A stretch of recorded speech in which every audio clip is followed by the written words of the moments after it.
என்னை வாழ வைக்கும் தமிழுக்கு வணக்கம். இங்கு வந்திருக்கும் அனைவருக்கும் வணக்கம்.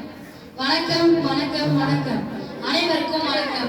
சுற்றுப்புற சூழல் அவசியம் பற்றி கூற என் சகோதரி வந்திருக்கிறார். அவரை பலத்த கைத்தட்டலோடு வரவேற்போம்.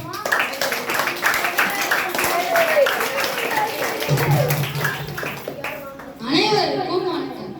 சொன்ன பேச்ச கேட்கணும் தம்பி, நாம சுத்தமாக வாழணும் ஆசை தம்பி, சுற்றுப்புறத்தை காக்கணும் அன்பு தம்பி, நாம சுகமாக வாழணும் ஆசை தம்பி.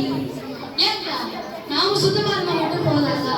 நம்மளை சுத்தி இருக்கிற இடத்தையும் வச்சுக்கணும். டெஸ்டினி கேஸ் நல்ல கேள்வி கேட்ட டீச்சர். தொழிற்சாலை புகையாலே காற்று மாசு தூக்கி போடும் நீர் மாசு படுகிறதா, இதனாலே நமக்கெல்லாம் தொற்று நோயும் பரவுதடா. உனக்கு மட்டும் கோபம் வருகிறதா? ஆமாக்கா, இன்னும் கோபம் வராதா? தொழிற்சாலை நிறைய தொழிற்சாலை யாருக்குமே வேலை கிடைக்காது. அதே மாதிரி பிளாஸ்டிக் பை யூஸ் பண்ணிட்டு ஈஸியா தூக்கி போட்டோம்னா நாசமாச்சிடா.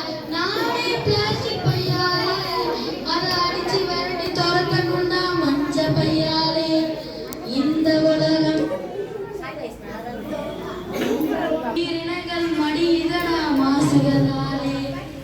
ஆமாக்கா, சென்னையில வெள்ளம் பார்த்தா மரத்துல பழங்கள் தொங்குற மாதிரி ஒரே பிளாஸ்டிக் பை வந்து தூங்கிட்டு இருந்துச்சு.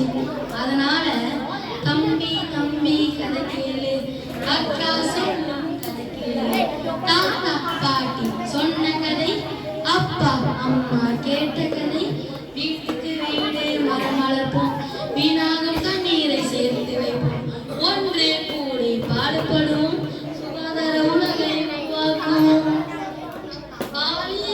பல்லாண்டு காலம் என்று வந்திருக்கும் அனைவரும் வாழியவே. உட்காந்துட்டு கேட்டவங்க வாழியவே, நின்றுகிட்டு கேட்டவங்க வாழியவே, கேட்காமலே